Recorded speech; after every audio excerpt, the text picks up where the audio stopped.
E estamos de volta com o BBcast, seu podcast de automobilismo e outras nerdices.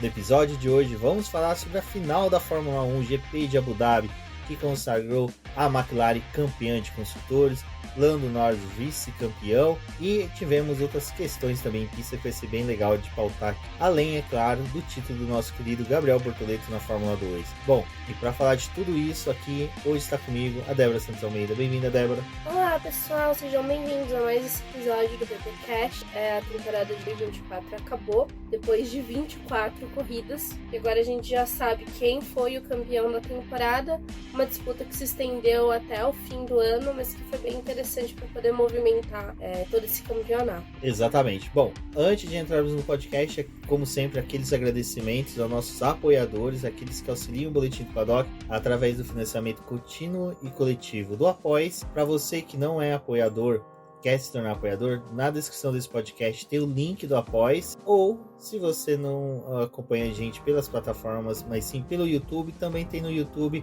o link para se tornar membro do canal do YouTube do BP. É muito importante, auxilia bastante no desenvolvimento e crescimento do nosso portal. Vocês também podem ajudar o BP através dos compras da Amazon, então sempre que você for realizar alguma compra, independente do produto que seja, clica no nosso link, você vai ser redirecionado ou para a página ou para o aplicativo, dependendo do dispositivo que você está usando, e ao finalizar a compra a gente recebe aqui uma comissão. Nenhum valor é acrescentado na sua compra, mas consegue ajudar bastante aqui o projeto.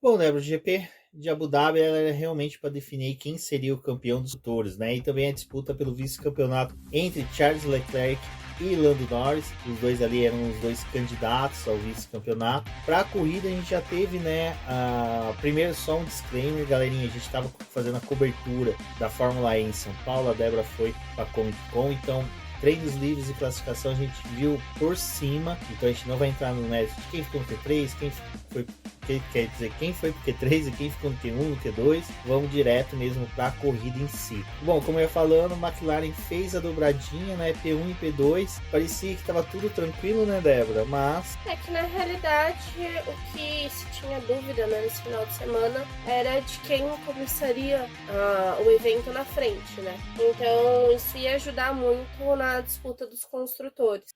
Antes da classificação acontecer, já sabia que o Leclerc tinha uma punição, ele trocou a bateria do carro, então já ia render a perda de 10 posições no grid, e como o Leclerc não conseguiu se classificar bem, ele pegou o P9, né, então ele ia largar de 19º. Isso já era ruim para a Ferrari, porque tinha o Carlos Sainz largando lá da frente e o Charles mais atrás, só que com a dobradinha da McLaren, ficava muito mais difícil da Ferrari conseguir obter o título dos construtores. Porque pela diferença de pontos que eles chegaram, a McLaren chegando à frente, um dos carros, bastava chegar à frente das duas Ferrari, já conseguiria ponto suficiente para poder tirar o título da Ferrari, quer dizer, não permitir que a Ferrari chegasse no título e a McLaren permanecesse na liderança.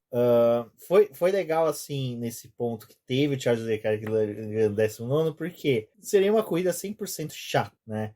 Abu Dhabi é uma pista que não favorece muito, a gente tem todas as discussões. Eu gosto da pista, eu gosto do traçado, acho legal. As últimas mudanças que a gente teve para 2023, se eu não me engano, já deu uma mexida, né? Então, eles fizeram com que a pista ficasse mais fluida, tivesse mais opções de pontos de ultrapassagem, que foi o que a gente viu esse ano, né? Teve uma até movimentada nesse sentido, de ter ultrapassagens acontecendo, alguns carros ficando próximo, apesar de alguns competidores terem tomado volta do líder, né? Ainda assim, a gente teve uma corrida que foi interessante. Não, a corrida teve esse ponto, além do Leclerc ter partido lá de trás, a gente ainda teve um incidente na primeira volta, na verdade, na primeira curva, quando o Max Verstappen bateu no Piastri, fazendo com que o Piastri caísse para as últimas colocações, e ainda depois o Piastri bate no Colapinto, faz com que o Piastri tome punição, o Verstappen também tomou punição, e isso fez com que os dois pilotos também tivessem que fazer ultrapassagens na pista. Então, assim, foi uma corrida bem movimentada, ainda com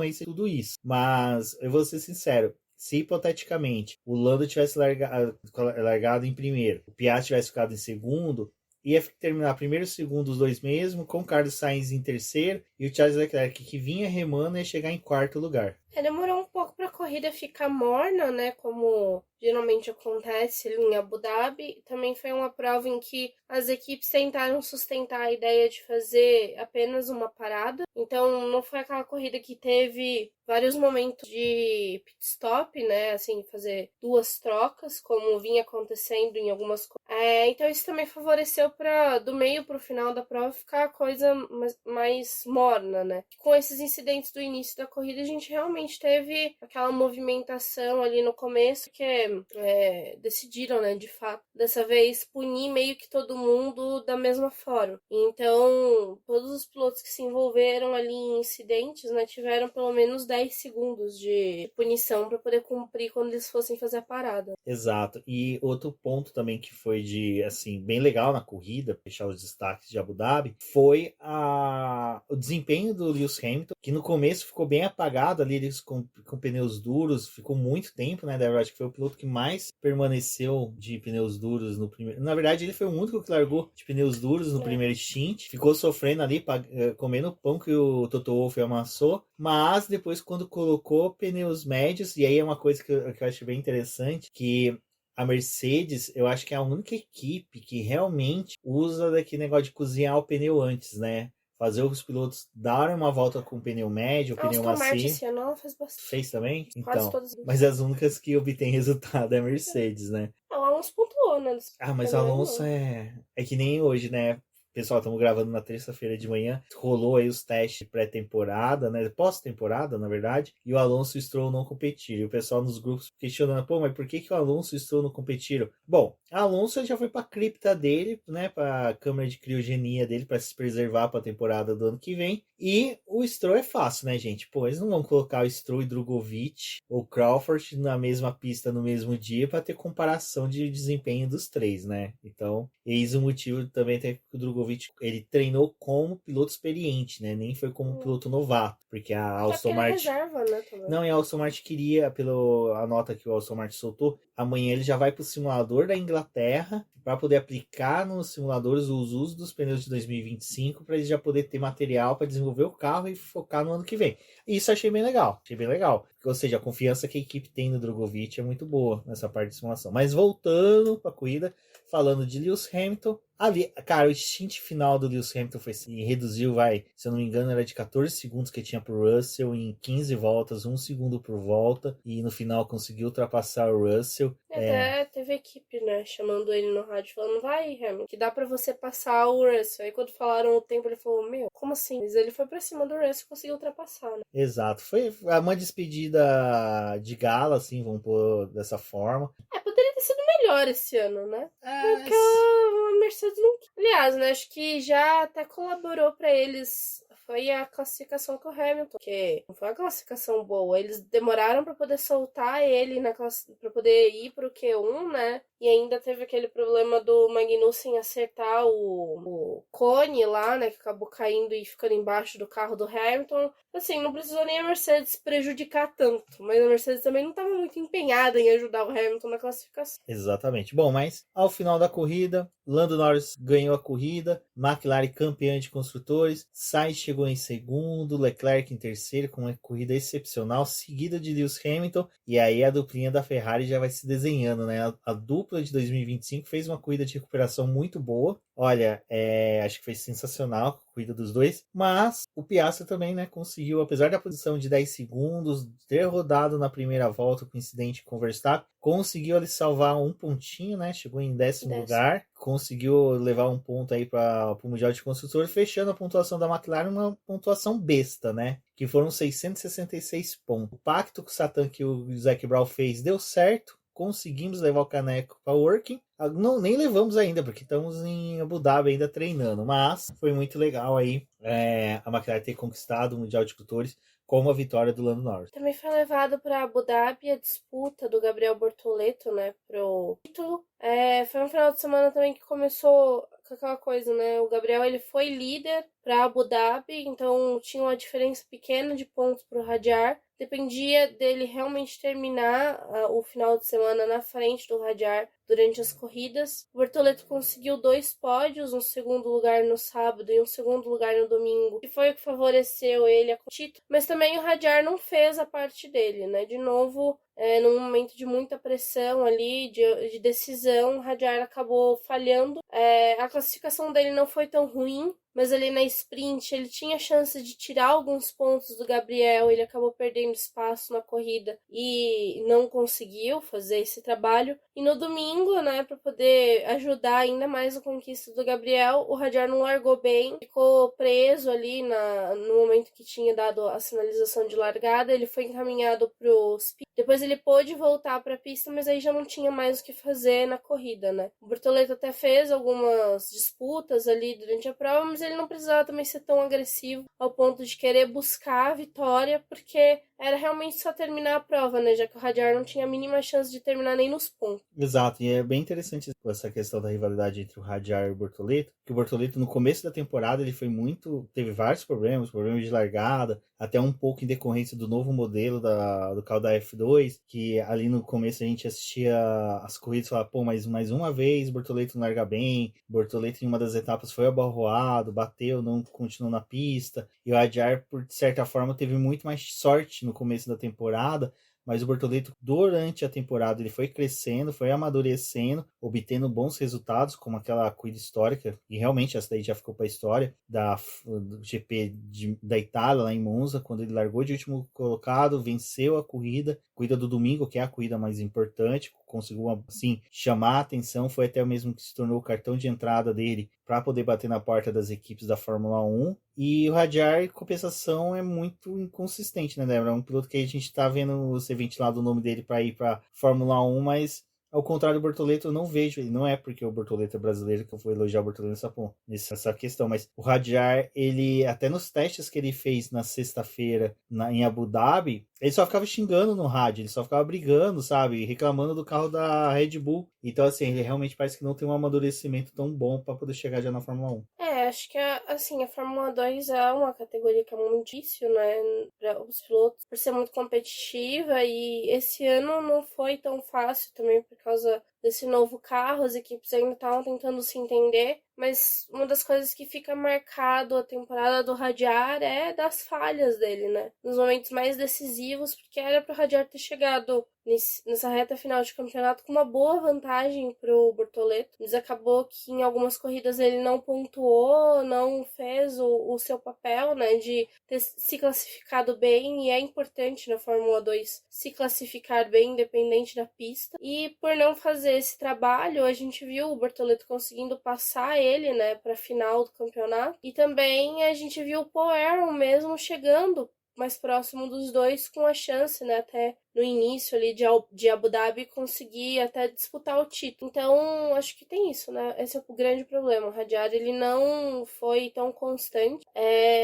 Fica aquela pressão de ver o que vai acontecer com a própria Red Bull, né? Porque o Helmut Marko tá querendo que o Hadjar suba, ele acha que é o ideal, que ele vá pra Fórmula 1, mas a Red Bull também precisa decidir o que ela vai fazer com os seus pilotos, né? Até então a gente só tem o Tsunoda confirmado ali na Racing Bulls pro ano que vem. O Lawson e o Hadjar estariam correndo por fora aí para poder conseguir uma vaga na Red Bull. Não, e ainda tem a questão assim, da Fórmula 2, para pontuar pro 20 que não acompanhou a categoria, ela foi bem movimentada esse ano na questão de entra piloto, sai piloto. A gente teve ali também na reta final do campeonato a saída do Colapinto.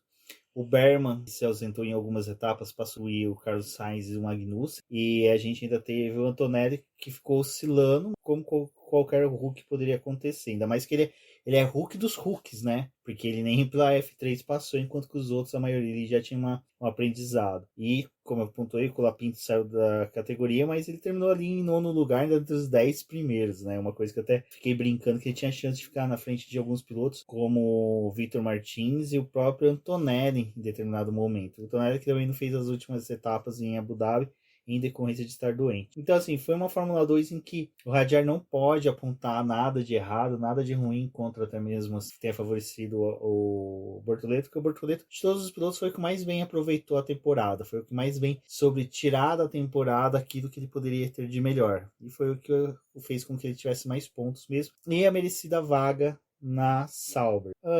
Aí, Débora, tem uma questão, né? O Bortoleto vai para Sauber, vai do lado de um piloto mega experiente, que é o Nico Hülkenberg, que por mais que todo mundo tenha muitas reticências com ele, não podemos, sim, duvidar da capacidade do Hülkenberg, porque apesar dele nunca ter ido ao pódio, isso não desmerece o talento que ele tem para acertar carro, para ser um piloto bem consistente, que erra pouco, tem poucas falhas de condução. Na verdade, uma das únicas que eu me recordo dele, assim, daquelas grotescas, foi no GP do Brasil, salvo engano, de 2010, se eu não me engano, que ele perdeu a chance de ir pro pódio numa batida com o Lewis Hamilton no S do Senna. Mas, tirando isso, o Bortoleto tem essa questão, porque quando você está numa equipe que você não tem chance de disputar títulos, vitórias e pódios, a primeira coisa que você tem que fazer é superar seu companheiro de equipe. E aí a tarefa do Bortoleto não vai ser tão boa nesse ponto. Tão boa assim, desculpa, tão fácil. A gente viu que nesse final de temporada aí a Sauber levou algumas peças novas pro carro, né? Já pensando pro campeonato de 2025 que eles querem trazer, mas ainda assim é uma equipe que é difícil de falar que ela vai brigar no meio do pelotão ano que vem, né? Talvez não seja mais a última de forma constante, mas assim,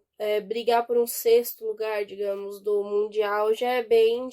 Então, é aquela coisa, né, gente? A gente vai ver o Bortoleto ali, mas é um ano em que a própria Sauber já falou que a ideia dela era que ele tivesse uma convivência com uma equipe de Fórmula 1, que ele conhecesse os profissionais que estão ali no time e que ele pegue um pouco da experiência de guiar um carro de Fórmula 1 que é bem superior ao carro de Fórmula 2, que ele entenda essas coisas de quando traz uma peça nova, o quanto que o carro muda, o quanto que ele evolui, e poder aprender a passar feedback, poder ajudar no desenvolvimento da equipe, isso tudo pensando em 2026. Então, quando o Bortoleto assumir ali na primeira corrida do ano, né, de fato, o que a gente pode falar é que, assim, todo mundo tem que ter calma, porque é importante ele superar o Hülkenberg, mas o Hülkenberg ainda assim tem mais experiência do que ele. Então, pode acontecer de que em algumas corridas seja meio que o relacionamento do Joe com o Bottas. Nem sempre ele vai andar melhor que o companheiro. E torcer para que a Sauber consiga evoluir ao longo do ano, que ela não deixe só para as últimas etapas para levar algumas peças, né? Que eles consigam passar de uma forma melhor por 2025, porque nesse início de ano a gente viu tanto o Bottas quanto o Joe tendo problema em pit stop, tendo corridas, o carro em si tinha outras questões, então seria o ideal que a Sauber superasse isso para 2025, mas é difícil de dizer, porque realmente eles estão tentando poupar o dinheiro e toda a estrutura para 2026, mas assim, não vamos julgar ele pelas primeiras corridas com a Sauber. Eu acho que vai ser o mais ideal ver a condição do Bortoleto a partir de 2026, porque é diferente dele tá ali, tipo, na condição do Berman, que tá indo por uma Haas, que não é um carro tão ruim. Tem outros pilotos que são novatos, que vão entrar ano que vem, que eles têm uma estrutura muito melhor do que a própria Sauber pode oferecer para 2025. Ano que vem de Hulk nós teremos O Berman, o Jack Dohan, o Antonelli... Bortoleto. O Lawson pode ser considerado o Hulk? Vai ser o primeiro ano que ele vai fazer uma temporada completa, né? Se de fato ele for confirmado, acho que sim, é difícil. Então nós vamos ter 5 Hulk. Bom, então a gente vai ter um campeonato pelo menos interno de Hulk. Já torna algo legal. O de todos os pilotos ali, os que melhor vão ter carro vai ser o Antonelli e o Dohan. Os demais vão estar ali numa situação... o Berman, acho que ele ainda também está numa situação um pouco melhor do que a do próprio Bortoleto, né? Sim. A Haas não é uma equipe excelente, excepcional, mas tem um carro bem melhor. Terminou em 7º do campeonato, né? Fez uma boa temporada aí. Lembrando que a Alpine conseguiu 2 pódios aí, que fez com que ela se salvasse na pontuação. E também vai ter a ajuda da Toyota, a Haas. Não dá para poder se descartar. Exatamente. Bom, e agora a gente vai comentar um pouquinho, vai entrar um pouquinho mais nessa questão da disputa do título, para a gente poder falar um pouco de como foi a conquista da McLaren com o título de construtores. O 9º título, se igualando a Williams, e ambas ficam atrás da Ferrari, né, no Mundial de número de títulos de construtores. Lembrando que o Mundial de Construtores começou em 59, com a Van Hal conquistando o primeiro título, e ali teve bastante disputa ali nos começos dos anos, não foi assim, nenhuma equipe conseguiu fazer uma sequência grande de títulos. A gente teve Cooper, BRM, Mafra, várias equipes conquistando, o Brabham conquistando o Mundial de Construtores, mas só ali depois dos anos 70, 80, 90 e para cá que realmente Ferrari, McLaren e Williams se tornaram tornaram as grandes campeãs. E nos anos 2000 a gente teve aí o surgimento da Mercedes, que retornou na Fórmula 1, é lógico, mas teve a Mercedes e a Red Bull conquistando. É engraçado, a Red Bull tem 8 mundiais de pilotos, mas só 6 de construtores, porque 2021 Mercedes ainda conquistou o Mundial de Construtores e esse ano a McLaren conquista o Mundial de Construtores, mostrando realmente que a Red Bull não teve boas escolhas de pilotos dessa vez. Bom, mas agora falando da conquista da McLaren, como eu ia falando agora há pouco, mas quando a gente estava comentando sobre a corrida em si, porque eu achei que foi legal o Lando Norris ter ganhado a corrida e assim sagrado a equipe campeã. Bom, o Lando Norris é aquele cara que comeu realmente o pão que o diabo amassou na McLaren. Tá ali da McLaren desde a época do motor Honda. Quer dizer, desculpa. Ele já chegou com o motor Renault, né? Motor Renault. Mas mesmo assim era um motor que a gente teve uma herança de design muito ruim, desenvolvimento do motor Renault era precário, depois mudou para a Mercedes conseguiu entregar um bom motor, a McLaren conseguiu desenvolver um bom chassi, mas era inconsistente, a gente teve toda aquela dor de cabeça com o Daniel Ricciardo, a McLaren tendo que parar o desenvolvimento do carro para poder atender as necessidades dele. A McLaren teve 2 âncoras, né, nesses últimos anos, o Bollier e depois o... Exato, e aí quando realmente formou uma dupla que é atual, que é o Oscar Piastri e o Lando Norris, com o desenvolvimento de carro focado ali porque os dois pilotos necessitam, mas é lógico, olhando um pouquinho mais para o Lando Norris, você vê, o Piastri no seu segundo ano de Fórmula 1 já conquista o Mundial de Construtores. Lando Norris no seu segundo ano com esse carro já desenvolvendo de forma mais consistente, ano passado já teve um bom desempenho, esse ano foi um desempenho excepcional, conseguindo aí suas 4 vitórias, né? Então faz com que realmente a McLaren devesse a ele essa oportunidade de levar o título para a WEC. E, cara, eu como McLarista fiquei mega feliz que a vitória foi com o Lando Norris. Talvez fosse com o Piastri seria maravilhoso, mas obter o título de construtores com uma vitória na última corrida e ainda tendo o Piastri conseguindo fazer uma corrida de recuperação muito boa, como comentamos agora há pouco, para a McLaren, eu acho que realmente fechou com chave de ouro essa disputa do campeonato de 2020. Acho que a McLaren ela vem aí de alguns anos já tentando construir para poder realmente conseguir chegar até o ponto de disputar alguma coisa. Porque foi um time que teve ali seus problemas com os motores, com o próprio desenvolvimento do carro. Os 2 anos que o Ricciardo teve ali com a equipe não correspondeu ao que a McLaren precisava. Então esse negócio de também desenvolver o carro só para um piloto é bem ruim, porque a gente já viu que dá errado, né? Tanto deu errado para a McLaren, quanto nesse ano deu muito errado para a própria Red Bull não ter um segundo piloto compatível com o primeiro, assim. Nem de estar sempre disputando vitória, né? Mas pelo menos tá andando mais próximo. O Piastri, ele entrou nessa como uma peça valiosa, né? Um piloto que, assim como o Bortoleto, veio ganhando das categorias de base, e a Alpine, como ele era um piloto da Alpine, demorou para poder ver que o ideal era ter o Bortoleto, ter o Piastri no carro, né? Eles acabaram perdendo, a McLaren viu essa chance aí de pegar esse piloto. O Norris e ele funcionaram muito bem, acho que são 2 pilotos muito jovens, eles ainda têm muita coisa para poder aprender. O Norris, ele ainda tá pegando as manhas ali, porque foi realmente o primeiro ano em que a gente pode dizer, assim, que ele teve a atenção da equipe, né? A atenção foi para que ele tivesse um bom resultado. Acho que a McLaren, ela dormiu, porque ela demorou para poder perceber que o Norris também estava disputando ali o campeonato de pilotos, né? Não estava só disputando o campeonato de construtores, mas, de certa forma, foi um bom trabalho que os pilotos fizeram.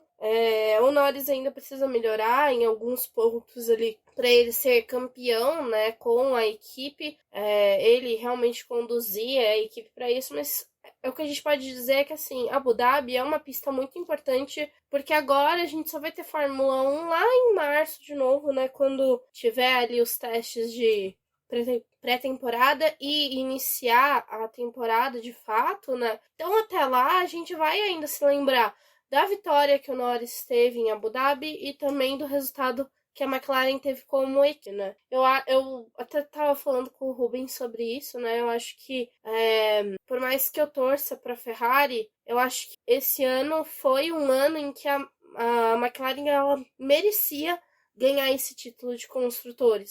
Por toda a construção que ela fez ali de superar a Red Bull, né? Foi a equipe que superou a Red Bull quando as coisas começaram a ficar ruim para a Red Bull. Eles ultrapassaram eles no Mundial de Construtores. A Ferrari chegou ali, mas muito por conta de ter acertado o carro nas últimas etapas do ano.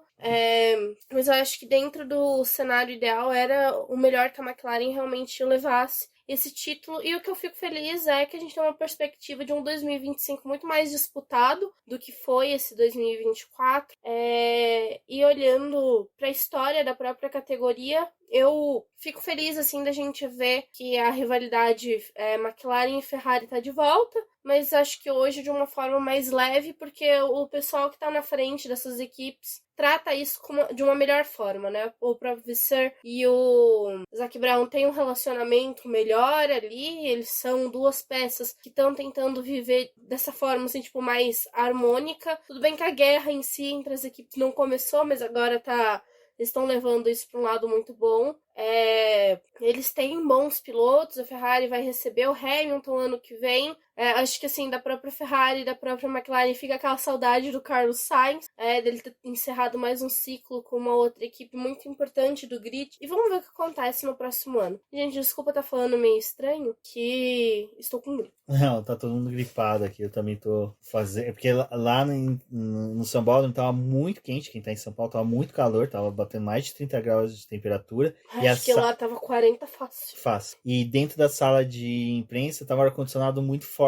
E até a Sol, que é a nossa apoiadora, se perguntou, né, por que eu tava indo de calça jeans. Porque calça jeans, pelo menos, essa mudança de temperatura, ela ameniza um pouco. Mas no sábado eu falei, não, eu vou de bermuda. Pra quê? Destruiu a gente legal. Por isso que a gente tá até gravando na terça-feira. Por causa disso. Porque primeiro que eu não tinha voz, né? No domingo já não tinha voz. Exato. Na segunda-feira eu passei com... E eu sobrou terça-feira pra poder tentar gravar, mas tem hora que tampa tudo e não dá pra falar nada. Exato. Bom, e agora para continuar um pouquinho mais sobre o título da McLaren, foi o que a Débora falou, a McLaren demorou para assimilar, mas eu acho assim, mesmo que ela demorou para assimilar, ela foi mais para assimilar a disputa do Mundial de Pilotos. Que de construtores, realmente, eu acho que ali ela percebeu que tinha chance, principalmente com a Red Bull, que tinha o Sérgio Pérez praticamente natimorto, né? Mas, como eu disse, Max Verstappen bateu ali no Oscar Piastri caiu para o último, conseguiu galgar posições, conquistou um pontinho que no final acrescentou para o Mundial de Construtores, mas foi legal ele pontuar, principalmente que ele terminou no campeonato com 2 pontos à frente do Carlos Sainz. Carlos Sainz foi 5º colocado, a McLaren conseguiu colocar seus pilotos no vice-campeonato e no 4º lugar, já a Ferrari colocou, né, os pilotos em 3º lugar com Charles Leclerc e Carlos Sainz em 5º lugar. Depois vieram a dupla da Mercedes lá em 8º lugar, veio Checo Pérez, que, diga-se de passagem, essa hora deve estar se preparando para sair da equipe Red Bull. Bom,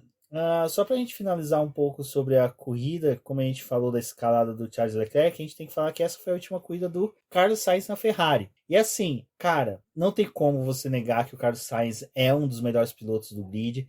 Ele pode não ser, e aquilo que a gente sempre pontuou, tão rápido quanto é o Charles Leclerc, mas é um piloto muito cerebral, é um piloto muito bom em questão de saber gerenciar tudo que está em torno dele. Quantas vezes aqui a gente elogiou que ele consegue visualizar a corrida dele, como ele visualiza a corrida do Charles Leclerc, dos outros oponentes dele. A gente sabe o quanto que ele sabe utilizar do conhecimento dele, tanto na pista como fora, ao ponto que a gente viu que a despedida dele da Ferrari foi tão emocionante quanto foi a despedida dele na McLaren. Assim como a McLaren permaneceu de portas abertas, a gente sempre viu uma interação ali da McLaren com a Ferrari em decorrência dessa amizade com o Carlos Sainz, e que eu acredito que agora vai ficar junto com a Williams, né? E vai ser legal, que são 2 times britânicos, vizinhos ali, vamos pôr assim, né?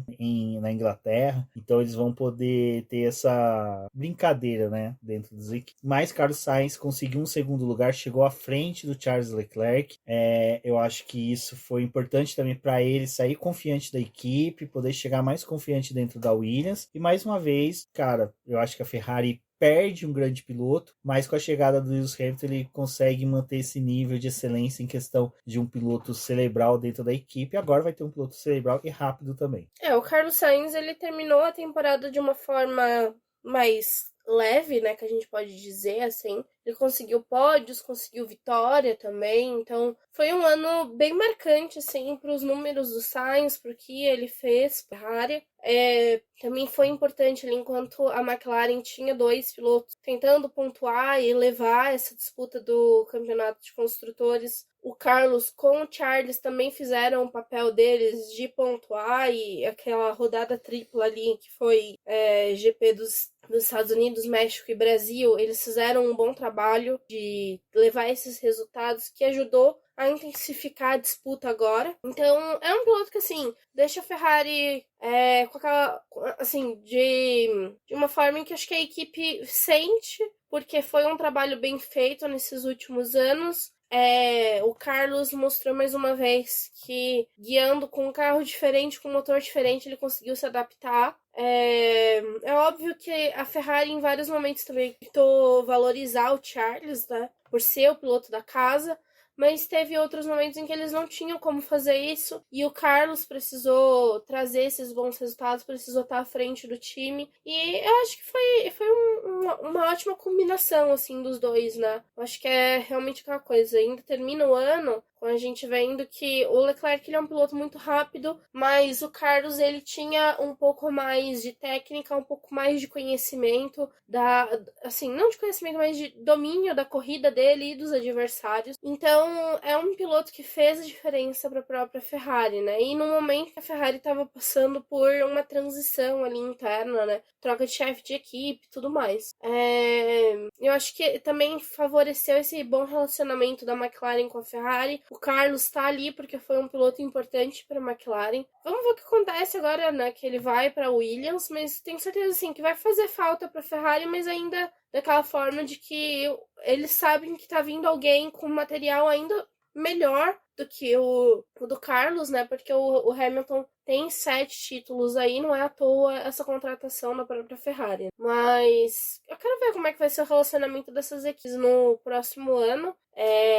Até por ele estar indo para Williams, né? Acho que agora a gente talvez pode ver aí o quanto que ele consegue extrair desse carro da Williams, o quanto que a Williams pode oferecer. E com o Colapinto ali, apesar de algumas batidas nessas últimas corridas, ele também mostrou que era possível tirar um pouco mais com a Williams. Então, acho que fica aquela saudade, mas a gente ainda vai ver o Carlos, né, no grid. Ele ainda vai estar ali na Williams. É um piloto que eu acredito que a gente ainda deve ver ele por mais alguns anos aí na categoria, não só com a Williams, mas é possível que ele seja contratado por outros times aí, né? Até vamos ver o que vai acontecer no futuro com essa Cadillac Andretti. Talvez ele seja um piloto experiente que já passou por tantos outros motores aí que possa levar algum tipo de conhecimento pro time, né? Então a gente não pode descartar o nome do Carlos hoje no mercado, né? Aliás, depois do Hamilton esse ano, que fez toda aquela movimentação ali indo para a Ferrari, o nome do Carlos também foi aquele que estava sendo aguardado definir a peça para onde ele ia, para algumas outras coisas acontecerem no grid, né? Então acho que o Carlos também é um nome que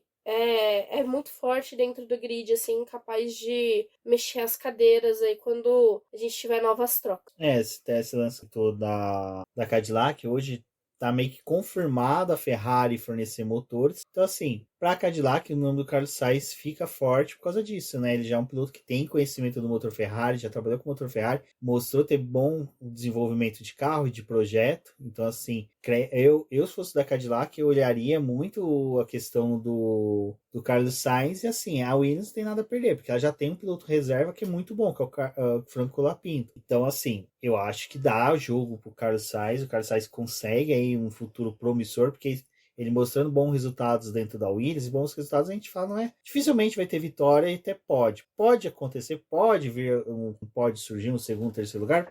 Como aconteceu com a Alpine, pode. Não, até quando aconteceu com o próprio Russell, né, no GP de Spa lá na Bélgica em 2021. Mas temos que ser realistas. Eu acredito que o Carlos Sainz vai ser aquele cara que vai brilhar muito mais conseguindo colocar aí a Williams do que 3, chegando no top 10, do que realmente buscando um top 5 rotineiramente. E se for possível, livrar a equipe de algumas batidas, né? O Carlos deu algumas batidas com a Ferrari, mas se possível, não bata tanto com a Williams. Exatamente. A Williams ela já chega para 2025 com débito. Exato. Bom, é isso por hora. Vamos aguardar. Ainda tem muita coisa para acontecer na Fórmula 1. Tem a definição do companheiro de Max Verstappen. quem fica na Racing Bulls junto com o Yuki Tsunoda, que mais uma vez, apesar de ter testado hoje pela Red Bull, né, nessa terça-feira, não é favorito a utilizar os carros titulares da equipe, né, para 2005. E a gente também tem o futuro do Franco Colapinto, né, retorna para a Fórmula 2, fica na Fórmula 1, o que vai ser do Guri? Eu torço para que ele vá na Fórmula 2, porque eu vou torcer muito para ele conquistar o título de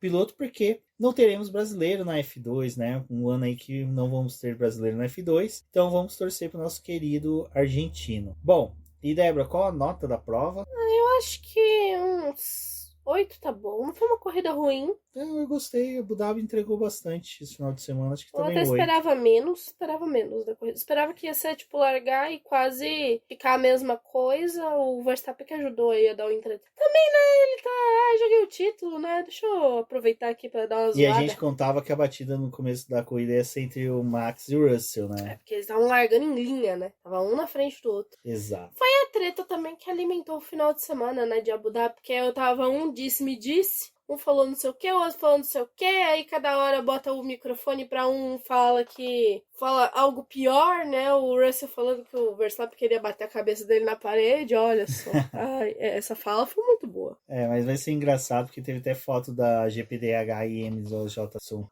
lá, né? Associação de Pilotos, em que colocaram o Russell e o Verstappen um lado do outro.